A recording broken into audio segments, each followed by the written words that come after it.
Hello, everyone, and welcome to today's webinar session, Belgium, Small Country, Big Beer Culture, a guided tour. Your host today is going to be Helene Alderworld, but my name's Natalia Watson. I work at WSET. I'm one of our business development managers for the new beer qualifications, and I'm just here to give you a brief introduction to WSET if you're not familiar with us, and to Helene, our host. Again, if you're not familiar with WSET, we are the world's leading provider of drinks qualifications in wine, spirits, sake, and now beer. We have over 55 years of experience designing and delivering educational courses that help both professionals and enthusiasts learn more about their favorite beverage. You can study with WSET in over 70 countries through our network of over 700 course providers around the world. To find out more, visit wsetglobal.com and you can find your nearest course provider. For today's webinar, just a note that it's going to be recorded and will be available for you to watch back via the WSET Global Events Hub on YouTube. Also, we welcome your questions, so throughout the session, please use the Q&A box that you see at the bottom of your screen. Leave your question there, and we'll address all questions at the end of the session. Well, as many as we can fit. I imagine there'll be a lot because this is such an interesting topic. For now, it's my pleasure to introduce Helene, our host for this session. Helene is a beer educator and the founder of Hoppies. She designs and delivers sensory tastings, beer and food pairing trainings, and brewery tours for professionals and enthusiasts alongside public classes and private workshops. She also writes at hoppies.com, that's HOPPZ.com, for those of you who want to go take a look, and serves as a beer judge. Her areas of expertise include the history of beer, so perfect for today, and also practical food pairing methodology. She's a certified xythologist, has a degree in brewing studies, and is a Cicerone certified beer server who spends her time between Brussels and Paris. Over to you, Helene. Yes, this is a great presentation. Thank you, Natalia. And yes, hello, everyone. I'm really happy to be here today to share with you this wonderful beer culture that is Belgium. So I think we have a lot on our plate today, so I suggest that we directly start. As Natalia explained, don't hesitate to drop your question on the Q&A session, and we will have a bit of time at the end of the session to go through it. So first, word cloud. Yes, Belgium beer question one. One word that describes the best Belgian beer for you. So I thought the word cloud would give me like the statistic of which word you put the most: rich, golden, velvety, robust, distinctive, iconic, complex, definitely. Do you have some more? Yes, it's good. Indeed, all of that is totally true. We will see how we can put that into the real world. So thank you. I will close the quiz now and we can start. So what I have prepared for you today, it's three main parts. First one will be mostly really the background. Belgian beer for me is a multicultural beer because we have different influences, and this is really what I want to explain to you today. So first part, historical background. Then we will go through a bit more recent evolution with the rise of the Belgian export, and a bit more about how Belgian beer become higher in alcohol. Often we think that and it has always been the case, that Belgian beer are high in alcohol. Not really, or it was not always the case. And the last part, part three, will really be going a bit more in depth in three different main styles. I selected for today a triple, speaking a bit about all those monastic ales, of course, Lambic, we can't avoid to discuss about that, and a bit about the Saison that I really appreciate a lot. For sure, there are many, many more styles. We have 1 hour, so it's how we can start to give you some taste to learn more afterwards about Belgian beer styles. So let's jump directly to the first part, multicultural beers and how it became such multicultural. So I guess you are coming a bit from everywhere in the world, probably different countries. So to be sure, you all situated at Belgium. Belgium is the middle of Europe between France, Germany, and the Netherlands. But inside Belgium, even if it's a very small country, we have three different regions. We have the north, the Flanders, Wallonia in the south, and in blue in this map, we have Brussels at the center. Those three regions have each of them different languages. In Brussels, we speak both a Flemish and a French. In the north, we speak Flemish. In the south, we speak French. And each of the region have as well cultural differences, have as well different preferences in terms of beer brewing, beer tasting, putting beer with the food and things like that. So even in a small country, there are already different influence depending on the region. For the situation in the world, so we are situated in Europe, center of Europe. It's very important for the history of Belgium because we have been well situated for good business. So this is nice. But we had a lot of different occupation, so influence of many different countries, the Netherlands, the French, Spanish people as well. Many wars occurs in our lands, so that of course led to destruction of breweries, influence on the culture as well. So another important things that makes Belgian beer very special is that in this small country we have the three different type of fermentation that are present. So lager, ale, and spontaneous fermentation, the three of them are produced in the country. So let's go a bit back in the future. I will start my history around 1830s. And at that time, there were a tax law for the excise that was on the mash tun capacity. So the tax was not on the grains or on the alcohol degree of the beer, but on the mash tun capacity. And that law has a big impact of how the beer was brewed at that time, because the brewer wanted to have a very small vessel to, of course, decrease the taxes. And this led to production using turbid mash. Turbid mash is a bit complex. I will not go too much in details, but the idea was to end with a mash with high dextrine, so very complex sugar. And the way to achieve that was a bit complex because the idea was to have enough mash with a small vessel. So they were starting the brewing, removing only before they get higher in temperature in the next palier. They were removing a part of liquid mash, sending it to the boiling tank, adding warm water to push the temperature to the next palier, again removing a small part next to the boiling tank. So playing like that, they could increase the quantity and keeping a very high dextrine mash because the mash was not highly transformed. So what another impact was as well that they were using a lot of adjuncts like candy sugar that could push the sugar without having to use too much cereals because vessel was too small. So the beer was often low in alcohol, around 3%, was not very stable.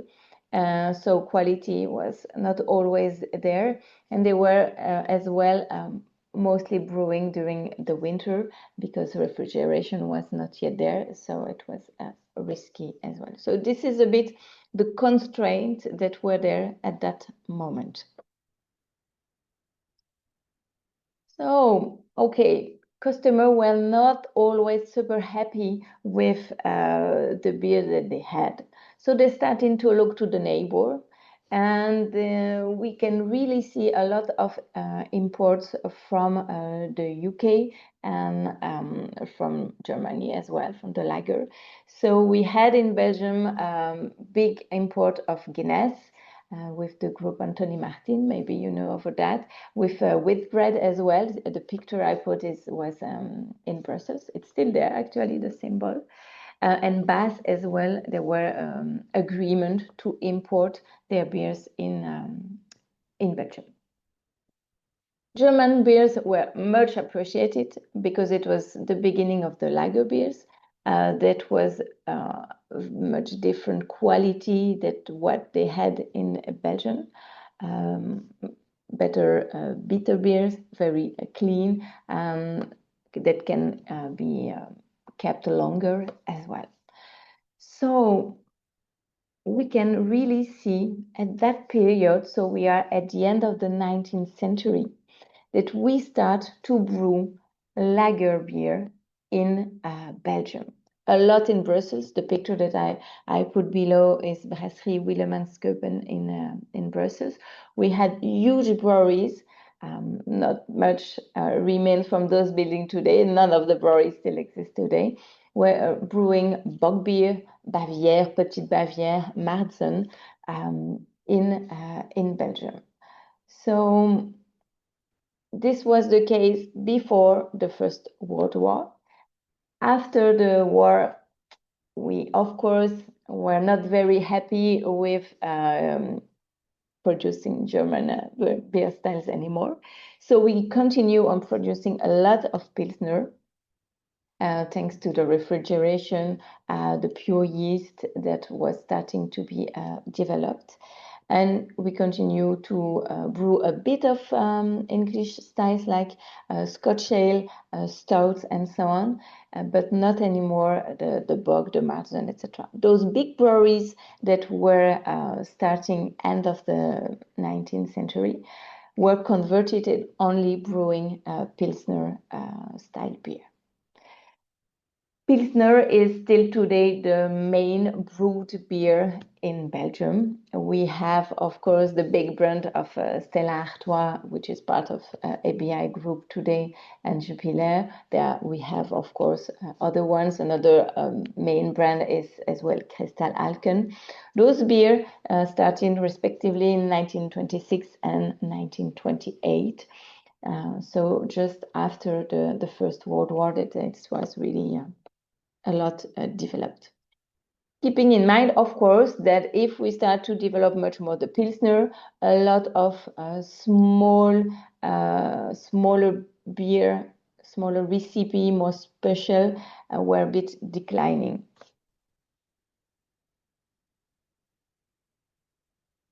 Other kind of fun facts, I put picture of Duvel because actually the very first version of the Duvel was a bit darker with some caramelized malt and so on, and was brewed with Scotch yeast. So that was bring back to Belgium. So again, we really see the influence of other countries to the important styles that we still have today. Okay. Another influence was with the contest that was organized by Henri Van Laar to motivate the Belgian brewers to develop new recipe. There were a contest that was organized. And the style that won the contest is called the Spécial Belge. And the Spécial Belge is quite close to, in terms of styles, to the English bitters, because it's light amber with a grainy taste and very small bitterness. So the balance and the drinkability is just very, very interesting. Unfortunately, today these styles are really declined a lot. We still have few brands like Palm Beer, but not much. I say unfortunately because for me it's a style that is very interesting, but it's like that. History goes and come back. Scotch ale have been a lot developed in Belgium. We still have today the Silly Scotch and quite some others. That is a very old recipe from Silly. So we have styles influenced by our neighbor, and this is good. This is multicultural. Belgium is like that. Okay, so I mentioned that we have more and more Pilsner that are produced in Belgium. You know it probably why today the Pils is the beer that is the most produced and has been the most industrialized is because it had a lot of success when it was first brewed in 1842. Because it's very clear. It was the first time we had such a bright gold beer. It's very clean, so there is not much ester or phenol. It's really a very soft bitterness. It's high in bitterness, but not assertive bitterness. And it's because this beer was so much appreciated that it has been so much copied. It was the first time that we had this visual, bright, clear, not much turbidity. So this really leads to the wish of bringing nice glasses, nice way of pouring, all the visuals that could be used to give a good presentation to the beer. So we wanted to have, of course, the brillance, the foam that was very important. We will come back to that because in Belgium the service is indeed very important as well. Let's continue our story. About the service, I mentioned here four important, let's say, parts. We have, of course, the glassware itself. We are at the period where the number of different glasses continue to increase. It's as well the moment at which the branded glassware develops. So when I say branded glassware, in Belgium we have a glass with the name of the beer or the name of the brewery, sometimes both, on the glass itself. So it's both the way, like the good glass to present that style of beer, and it's as well a marketing object because you have your beer name on your glass. Because now the beer can travel a bit. It was not the case in the Middle Ages, so within the country, but as well to other countries.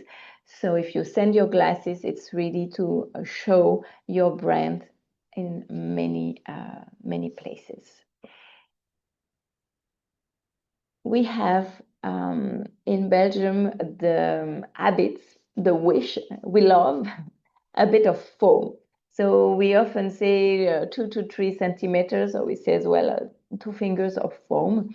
I emphasize a bit because I was in UK, I was working in London beginning July, and I know that there is, of course, cultural differences, but I was still very surprised that for example, the UK people, they really don't want foam. Like for us, we want foam, and it's not good if we don't have. So there is a part that is definitely cultural about the foam. But we say in Belgium that the foam is good to protect your beer to small oxidation that could occur with the oxygen. And it's as well important to keep the aromas because they will stay longer in your beer. Temperature of service for pills, we say between 3 and 7. It's good as well. So this is the case for oh, I'm sorry, I clicked on the poll. So, and I let you answer to the poll as well. What is the most important for you?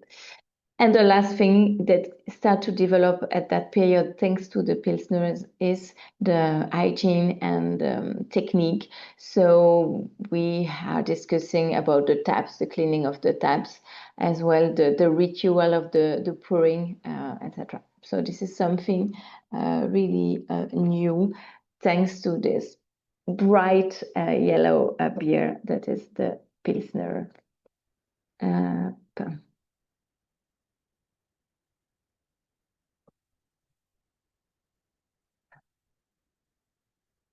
We reach a second part about export and development of higher alcohol beer.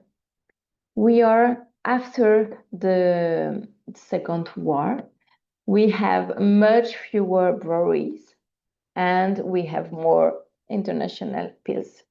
After the Second World War, a lot of things changed because we have influence of the US that start to be very active because they helped us after the World War. So there was this Plan Marshall with some help from the US that was balanced with the fact that they could import product. So of course, US products were doing sorry, I cannot find my word in English, concurrence to Belgian beers. But US people arrived as well with their huge machine of marketing. So the big breweries of Pilsner really continue to develop marketing tools, advertising on television started at that time as well. Many things to be more assertive in exports and things like that. We are as well more competitive in Europe, so we have pressure for the neighbors, but we are sending beers to them as well. So this is more or less balanced. So what we observe is more consolidation of big breweries, closing of small ones that were brewing different styles.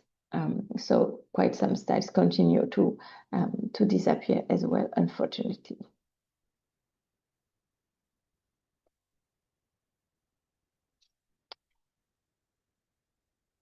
The strong beer were not brewed that much earlier. But the global identity of the Belgian strong specialty beer is mostly modern.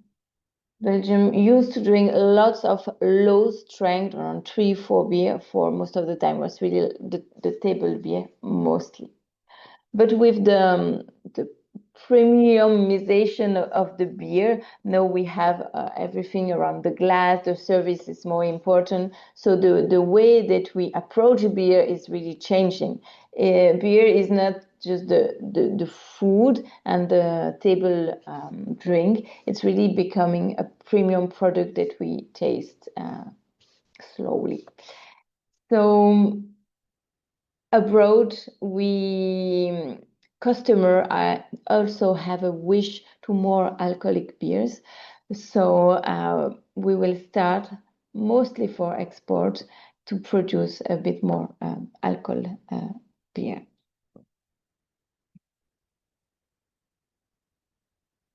All right. Yes. Because I have technical correction. We see a bit our multicultural style. So I mentioned the triples, I mentioned the Pilsner, I mentioned Scotch ales. Of course, we have Lambic, we have many different styles that I've not listed yet. So Belgian beer, it's really about bringing people together. We still have our past background about table, even if it's changed a little bit. So we have places like Estaminet Cafe where we will share the beer. I will give a bit more details on that just after. We, of course, have our gastronomy, beer that will be put in the different dishes, the pairings as well. And we have been labeled patrimoine immatériel de l'UNESCO. So Belgian beer culture is recognized by UNESCO as a patrimoine itself. The history of Estaminet, so the bars, the cafe, is very, very important in Brussels. It's really a place that was like the living room of the people. People was going there after their working days to just to relax, to meet friends, to play games. Houses were often small. Some people had not much of money, so it was a good way to meet and chit chat over there. It was as well very important for the social development civic platform, the place to discuss politics, religion, to organize, like complain about something. So very huge impact for the social life. Economically, it was good for the breweries because it was a place where they could distribute their product, of course. And it was important connection with the Lambic. We will speak about that in a sec. That we had for the Lambic what we call the blending, the blenders. It's when you assemble, you put together different barrels. And at the beginning, that was done partially in the different cafe, in the bars. So they had an impact as well. They were really acting about choosing the type of beer they were delivering to their customer. Okay. So it's important because those places is really where the trends are built, is where the habits can start, is where we can share vocabulary. This is very important. It's what I mentioned to my students when I teach about beer styles, because if you are working in a bar as bartender, it's good that you have the knowledge so you can share the knowledge with your customer. Even if the customer doesn't know the style, it's very important that you start using them. So it's there that we can share knowledge. Yeah, below I put a picture of one tap room. So today we really see the trend to have tap rooms alongside the brewery. So it's like the new estaminet as well. It's very much appreciated by the customer because you are close to the production and you can really enjoy the good vibe of the place. And each brewery has a very different identity, different type of events. So sharing things over there. So gastronomy is indeed very important in Belgium. We have a lot of recipe that involve beer, like our classic stew, some sausage, the mussels, rabbit with the Gueuze, and many more in the pancakes, dough, and things like that. So it's still the case today. I still use a lot. Actually, the profile of a lot of Belgian beer are much balanced. Um, we will speak a bit later as well about spices. It could be a yeast that will bring a lot of aromatic, and it could be that in some recipe we add brewer will add spices. We have often quite complex aromatic profile, but well balanced.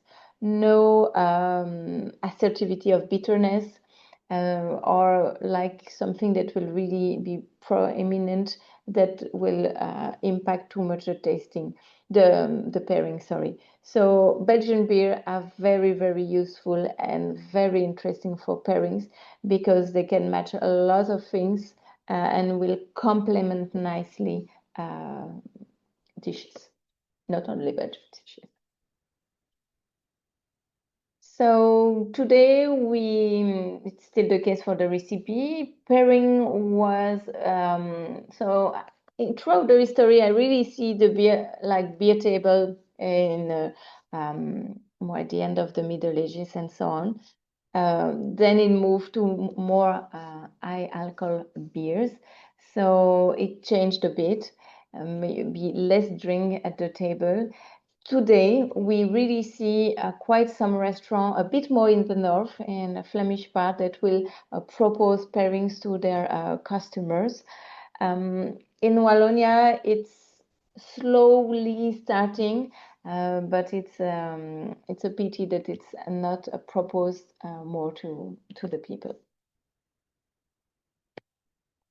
As I said, UNESCO recognition, it's really about this living culture. In Belgium, we have a lot of schools and training to promote the beer.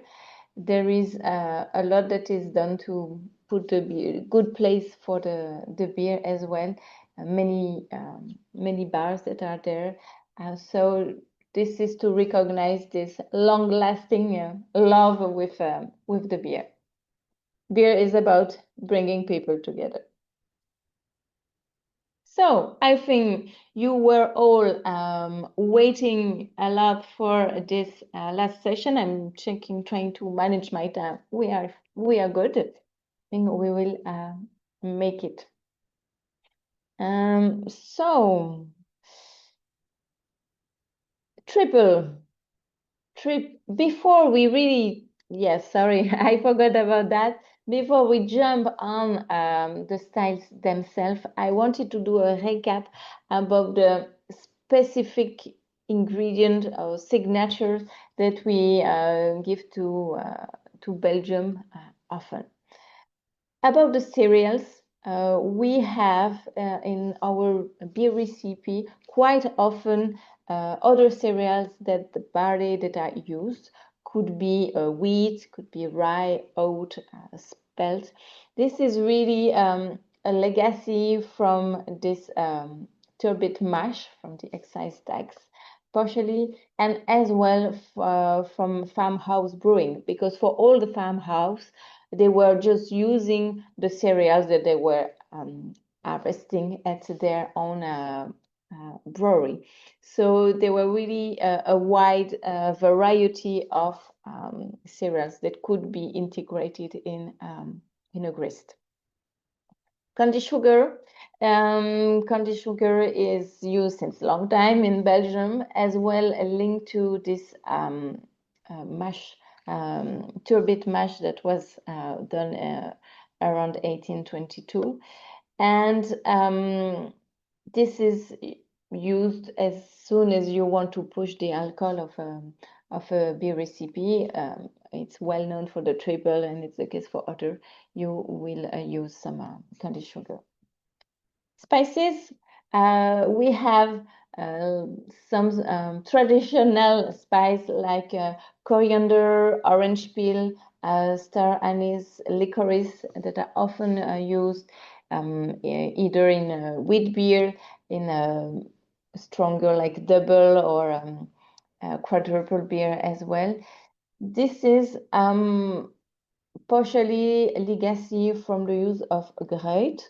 Gruit or Gruut, it's the name we gave to a mix of herbs and spices that we were using instead of the hop before the hops was used to brew a bit throughout the world. And so we were used to have that. And as well, we are neighbor with the Netherlands, and the Netherlands Belgium was part of the Netherlands for many years, and they had a huge business over spices from India and so on. So that helped we had access very early to a big bunch of spices. Belgian yeast is a very aromatic. There are two things about the yeast. The species of yeast could, some of them, of course, develop a lot of phenol on the cloves, pepper, and so on, or ester like banana-like or pear.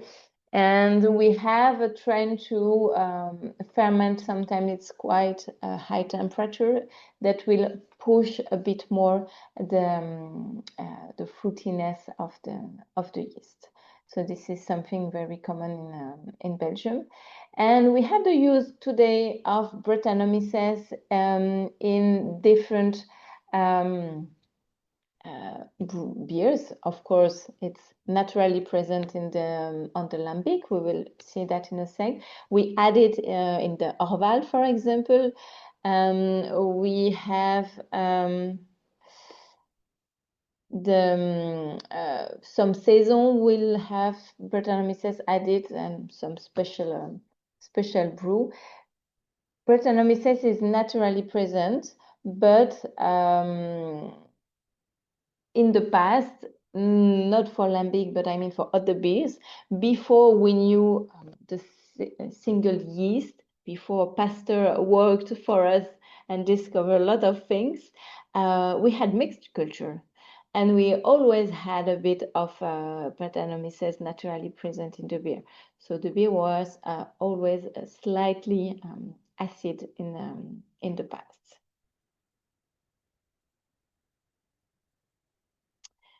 Very short reminder about beer style. I won't take too much time because I want to share the rest with you. A style is more about vocabulary. It's really to describe in one word a bunch of characteristics. So it's guideline. It's not legally binding. So it's very important to have that in mind, not legally defined. It's it's a wonderful communication tool, but it's important to use it for what it is. And originally it was created for the contest to compare peer with peers, as we say. So decided to start with triples. So triple are part of the monastic ale family. And there we have a lot of vocabulary that sometimes can be mixed. So first, when we say monastic ale, it's a family of beer styles that would include a single, double, triple, quadruple. So it's a profile family of style. We have, as you see in the slide, two logo that you can find on bottles of bière d'abbaye, monastic ale. One is about the bière belge d'abbaye reconnue. So this is given by the brewer house to breweries that are working with a monastery. It could be a monastery that is still active or could be closed, and they are paying a cost to the monastery to have the right to use their name, and the monastery is allowed to give comments, to have a view on what is done with the marketing and with their names and things like that. But the beer doesn't have to be brewed inside a monastery at all. The second one, you know it, Trappist. I wanted to remind you that the Trappist logo is not linked to beer, because monasteries, Trappist monasteries that are having this logo could produce bread, cheese, soap, so many things. It means that they are producing inside the monastery, and they still have monks that are taking part of the activity.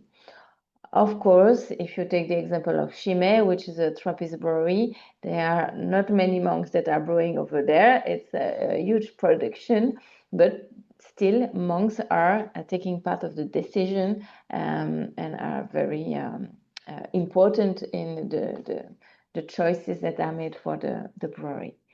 So we still have a lot of bottles with monastic ale product inside that doesn't have any of those two logos.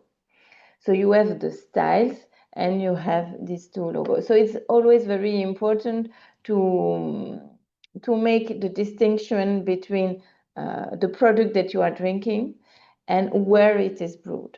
So for me, those logos are more mentioning about the where and what, but not about the styles. If you take even the Trappist, Most of the Trappist beer are indeed monastic ale. One exception, that is Orval, that is totally different type of style, that is more specific pale ale than a Trappist. So this has been reminded to you now.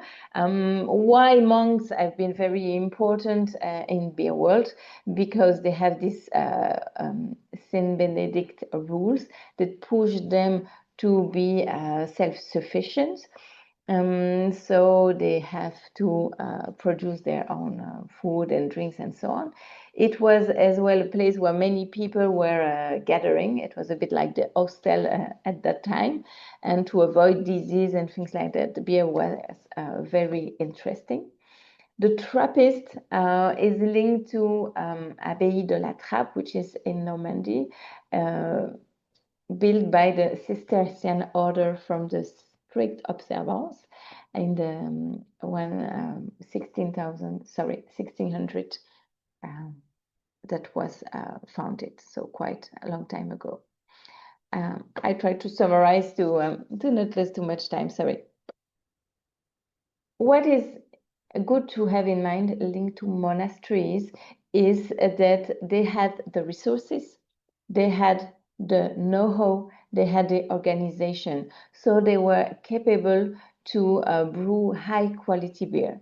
So it was like a high competition with private brewers that doesn't have that many advantage to produce the beer. So indeed, they had the opportunity to produce high quality beer because they were as well producing their own cereals most of the time. So they had access to the ingredients. Due to the French Revolution, a lot of monasteries closed, unfortunately. And why is it important? Because the monastic ale that we have today are recent beer. Often we associate monastic ale like really old style. It's not really true because it's quite modern. It was all defined and started to be brewed on the 20th century. So it's really a recent production.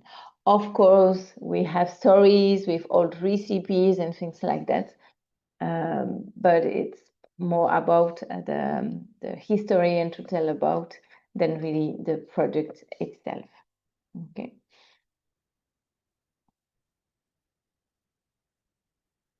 Now, a bit of information about this vocabulary of single, double, quadruple.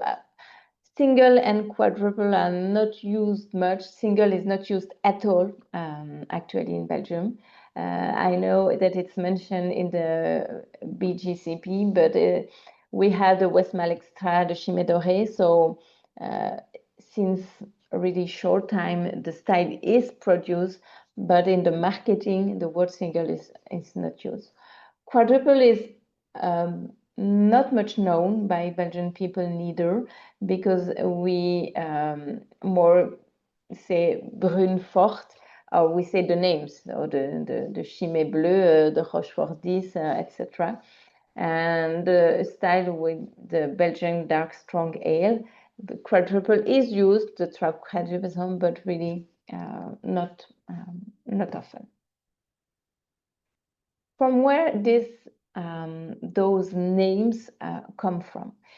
Important to know that single and double, we found them in old books of brewing. And this is making reference to the runnings. So the premier métier, so the first mash that you will take out from the grist will be higher in sugar. So you can brew from that a higher alcohol beer. That would be called often the double. And the second one, that is a bit lower in sugar, will lead to a lower alcohol beer, will be called the single. So that is coming really from old times. We have a story as well that says that probably crosses were used to distinguish the product from one another, especially that at that time in the Middle Ages, not everyone could read properly. And then those crosses would have afterwards been translated. Okay, I let you choose if it's true or not, if that would have led to. There is no official written proof, but it's really speaking a story that's come back quite often. The numbers that you see in the caps, like here for the Rochefort, is more linked to an old way of calculating the density of the beer. So today it does not refer to the alcohol, neither the plateau degrees, but it's connected to the strength of the beer, but with an old method of calculation. For me, the word triple was then selected from single and double from the old books. This is probably why it was named like that, but this is a much more recent beer and name. So we know that Hendrik Verlinden is a brewing engineer that had a brewery called Drilinden, sorry. And he was as well working for Alken and Westmalle to help them for the fermentation. He designed a beer, a strong ale to be in competition with foreign beers and to have a very nice color. It was really inspired as well by the pressure from this Pilsner with this, good-looking beer. We wanted a good-looking beer as well. People liked the blonde color, but with more the Belgian signature of the yeast, of the aromatic, and a bit of alcohol. So he managed to brew this Whitcap pattern that is the first triple, of course, not called a triple at that time. Then Westmalle followed because they have noticed that the beer had quite a success. So they followed and they brewed the Superbier, what was originally the name, 1934, and 1956, Brother Thomas changed slightly the recipe and changed the name to the Westmalle that we know today. So Westmalle is indeed the first strong blonde that we call the triple, but the style itself was already brewed before or was created for the first time by Henri Verlinden. So, yes, up. For the profile of a triple, it's amazing. Triple is very tasty and it's very dangerous. It's surprisingly drinkable. And the reason for that is really the balance between the sweetness and the bitterness. So we are all attracted by sweetness and a bit of alcohol, especially by sweetness. We are built like that. So this is what triple will bring us. But after, we will have a nice bitterness, not assertive, but really just to clean the palate. So we don't have sugar anymore. So we want to take another sip of sweetness. And this is how we drink the full glass without noticing. And we forgot that it's 8% of alcohol. A bit more if you have a Pédieu, it's at 10%, and often people doesn't realize. So this is true. This is really amazing how easy, how drinkable a triple could be, despite this high alcohol degree. Now, let's move to this marvelous world of the Lambic. I will maybe check with, because I'm checking the timing, if I continue or if we leave time for the questions that are already there, because it's already 15. Natalia, what do you suggest?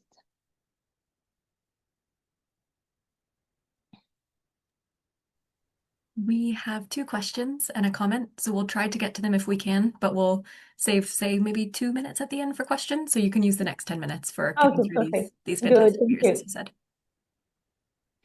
So good. So we have time together to continue with the marvelous Lambic.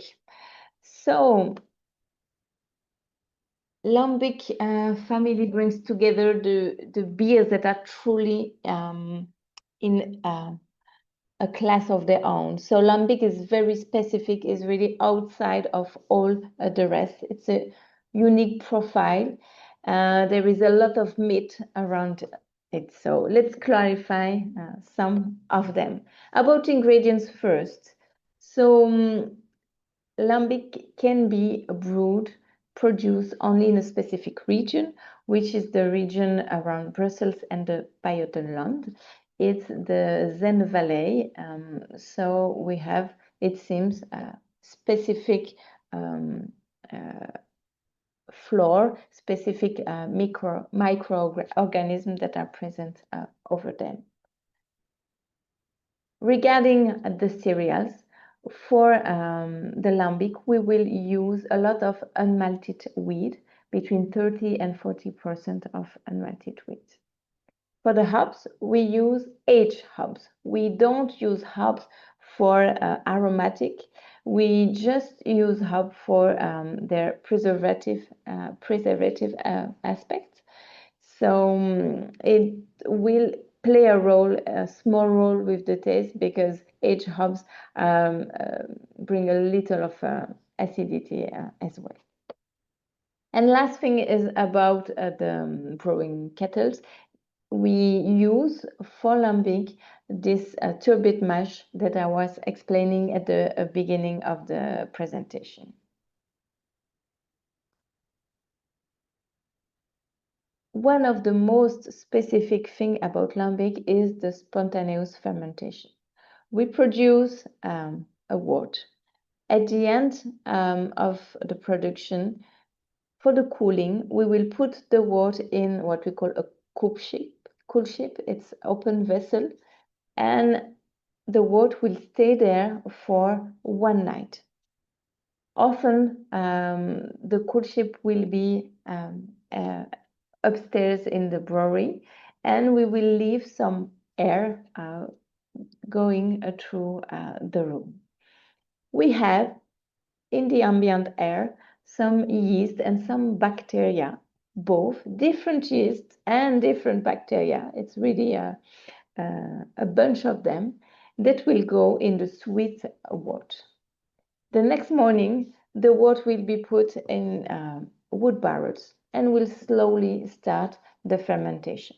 Okay, so there is really a uniqueness of this mix of yeast and bacteria. This is why this can be only produced in a specific region. Important to have in mind, of course, you can do spontaneous fermentation anywhere. You have yeast and bacteria everywhere in the world. But the word lambic is protected by the European Union, and it can only be called lambic in this region. Indeed, it's really a signature. It will have a specific taste profile if it's brewed in this region. It can be only brewed between November and April because you need a low temperature. If it's higher temperature, it will cool down too slow. One night might not be easy enough. And the risk to have bad bacteria and infection is too high as well in the summer. One of the main and well-known yeast from this mixture is the Brettanomyces. The Brettanomyces is a very specific. It will bring aromatic profile like ripe pineapple, leathery, earthy, barnyard. Those are the descriptors. It's a yeast that ferment very slowly and that are capable to ferment very complex sugar. And I mentioned it a bit earlier that is present and used in the Orval. What is good to know is actually Brettanomyces are starting to ferment sugar only after 6 months. So this is why first for the lambic, we can call it a lambic only after 6 months spent in the wooden barrel. And for the oval, maybe you know, we often say, do we prefer a young one or an older one? And the oval change throughout the time. This is one of the reasons, because you will only have, and you will have more Brettanomyces profile, this barnyard aromatic, after the 6 months, and it continued to increase. I mentioned barrel aging. You have in the barrel as well a mix of yeast and microorganisms. So each barrel will provide a different, slightly different lambic. It's the porosity of the barrel will imply a slight oxidation as well. The profile is something sour. We have bacteria, so we have lactic acidity. We may have a very, very little acetic acidity sometimes, but it shouldn't be dominant. It should be more lactic acidity. It's grainy. We have a lot of wheat, so the cereal is present. The bready-like taste is present, and we can have citrusy green apple, a bit cider-like aromatic as well. When it's young, it's not too much bread-driven, so we don't have this funky barnyard aromatic that will be there only with older lambic, around 2 years or 3 years. So yes, lambic can be and will be kept for a longer time, for a few years. And in the past, originally, lambic was a drink old. So it's very recent that today we drink 1 year lambic. Before it was really only 2 years lambic that was drank. And of course, it's changed a bit the profile, because again, the Brettanomyces will work on the complex sugars, so it will be more dry when it's older. The lambic, and I still speak about lambic for the moment, was already blended, meaning that they were taking different barrels together to create a nice, harmonious taste for the lambic. But we don't have remaining sugar, or very, very tiny. So even when you blend them, you don't have any carbonation. It's quite flat. So it seems, because not everyone agree on what Gueuze, the word Gueuze, mean, it could come from. And one of the explanation that is given that for me make really sense is when we started to have bottles, actually, this is when we started to produce the Gueuze, we could put the lambic in bottles. We put lambic in bottles so that we can sell it a bit easier, and it can travel a bit further for the business. So they were blending the lambic and put in the bottles. But if they put lambic of 2 years old, you don't have sugar, so you don't have any re-fermentation, so no carbonation. So they decided, someone had the idea to add a younger lambic, like 1 year old, to have a little of remaining sugar, and thanks to that have a slight, or sometimes a bit more than slight, quite some bottle re-fermentation that would bring some carbonation to our Gueuze.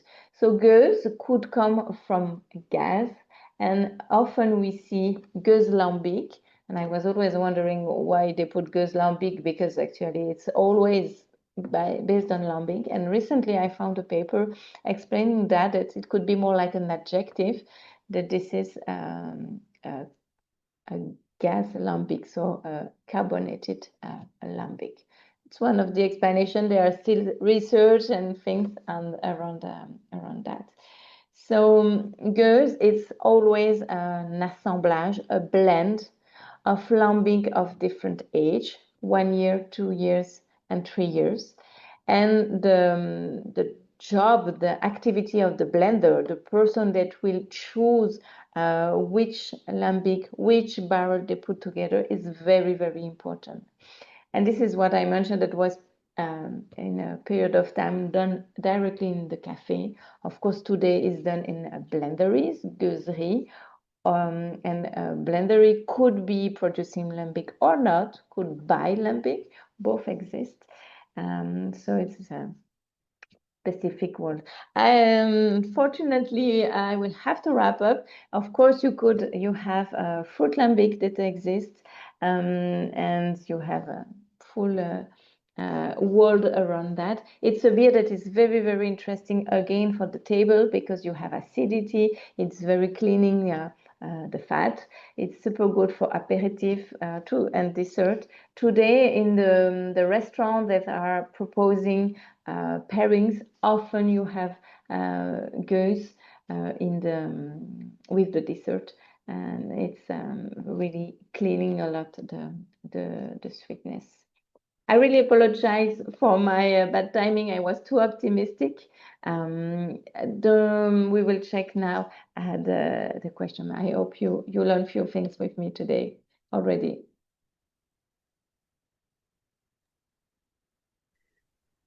Would you be able to give us a little 5-minute rundown of Saison, or would you like to pause there?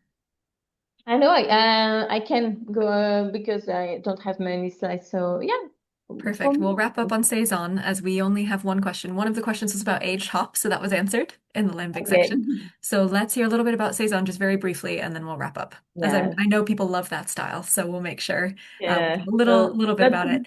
And great. you all have just seen the feedback poll pop up, so feel free to share your thoughts on the webinar while Helen just talks us through our last style, and then we'll answer a question. Thank you. So I had here, I think, oop, one slide I explained the blending, and this is over there. And we move to the saison. So indeed, again, I mentioned before that styles is sometimes not easy to use. It's the case for saison because you may have seen, if you have tasted some of them, that they might be very different from one another. They might be some will be darker, some will be higher in alcohol, addition of spices, things like that. So again, it's a kind of family. The common descriptor with all the saison is the yeast. We have always a very phenolic. So phenolic again is the aromatic, the spicy-like aromatic that a yeast will develop during the fermentation is really the common signature for the saison. Where does it come from? Where the name come from? Of course, we always see different stories. What is important to know is when we speak about saison, mostly we speak about the saison from the region that we call Hainaut, which is in the west of Belgium, close to the French border, where you will have Bière de Garde, that has some common point as well. Because we have a saison in Liège, a city in the east of Belgium, but it's very different. It's less attenuated, and I think it's higher in alcohol. So it's not the same type at all. So here I speak about the saison from Hainaut region, and we commonly agree on the fact that it was mostly brewed in the winter, so seasonal beer. Again, at that moment, we don't have refrigeration. We don't have, at the very beginning that it was brewed, we don't have the single yeast culture, so mixed culture. So we try to decrease the risk of bacteria development and wrong taste. So winter is good, it's cooling down more quickly and less risky. It was brewed in farms. So what is important to get with the saison, it's really a farmhouse beer, farmhouse ale. So it's not brewed by brewers. Important. So their main job is to be farmers, and they take some time during the winter because there is less activity in the fields to produce some beer. And to produce the beer for the people that will come during the summertime to help in the fields, that we call in French the saisonnier, seasonal worker. So this is the true reason why Saison is part, let's say, of the name. So I said it's not brewers. Of course, after the years, they get some expertise, but they were, for example, for the ingredients, they were using the ingredients, the cereals that they were harvesting at the farm. So even if they had the knowledge that barley would be better, they would use rye, spelt, wheat, because it's cheaper. It's what they already have in-house. Same for the hop. There was some hop production in that region, not the best one. Sometimes they would keep it for a few months, so old hop as well. So, but it was easier. And again, the goal was not to brew a perfect beer to sell it for a good price and to reproduce each year. It was probably different because they didn't had exactly the same cereals neither. Because maybe you know in fields sometimes you rotate what you produce. It's better for the ground. So the beer could be a bit different every year. Of course, this is for the origin. Today it's more standardized, but it's good to have in mind because this explains why you have this variety be among the saison profile. This I just mentioned the different ingredients. And today, I already mentioned the fact that the signature is really about the yeast. Another thing is that it's really highly attenuated. So we shouldn't have a lot of remaining sugar. We have a moderate bitterness between 20-40 IBU. And sometimes brewer could add spices, but it's not compulsory for the styles and needed because you have already a yeast that is quite phenolic. So it's a nice. So this is what I wanted to share with you for the. We'll come back to the season screen. Well done, Helene. I know that was a challenge, squeezing in that last style in just a few minutes when there's so much that we could say. So thank you. What an interesting presentation. Thank you to everyone who's hung in there. Um, we need to send you the chat because there's just so many thank yous for the presentation. People are really enjoying it. So I'm just going to address one question, which was if the slides would be available for download. So we don't share the slides, but we do share the presentation. So you'll be able to watch this video from tomorrow once it's up on the WSET Global Events Hub on YouTube. You'll all be sent a link once it's live. We do have two quick questions for you, Helene. The first one is, you mentioned, this is from Julia, you mentioned 3 regions in Belgium, but what about Oost-Belgium? So is that East Belgium? The 3 regions that I mentioned is indeed the north, that is Flemish part, the south you have Wallonia, and the third one is Brussels, that is in the middle of everything. In west, indeed, you have the German part, but it's not officially a separated region. So yeah, you have language part, you have official region. Belgium politically is a bit so in terms of beer, to be honest, I never really went through specific beer styles from that German-speaking region, if it's what Julia wanted to know. Yeah, I think that was the focus. And here's a great one. You've done such a great introduction here that we have Mark interested in learning more about Lambic and Saison. Are there any books you might recommend for people to read up on more on these styles? It's a very good question because to be honest, I read a lot in English. You have indeed the farmhouse ale book from Phil Bill Mark Markowski? Is that right? with a part written by Yvan de Betz as well. For Lambic, there is a book by Raf Meert. It is the 7 Faces of Lambic. And a good author for Belgian beer is Jeff Van Den Steen. I can put them in the comment of the videos later on YouTube. That could be Perfect. a good idea. That is super helpful. Well, thank you so much, everybody, for joining us. Helene, thank you for sharing all of this and breaking it down. I used to work at Duvel, so it was wonderful to see the stories about Duvel being retold. And also, there were little connections that I was able to make today from certain things in the history of Belgian beer that I'll now incorporate into teaching as well. So, thank you. Yeah. Hopefully, you were all able to vote in the poll as to your feedback on the session. You know that you'll be sent your link tomorrow to watch back. If this has perhaps inspired you to learn more about beer, just head over to WSETglobal.com and you can find out more about our beer qualifications as well. So last thing to say, thank you so much, Helene. What a fun session. And now let's all go enjoy a Belgian beer. Yes. Thank you. Have a good day, everyone. Thanks. Bye. Thank you.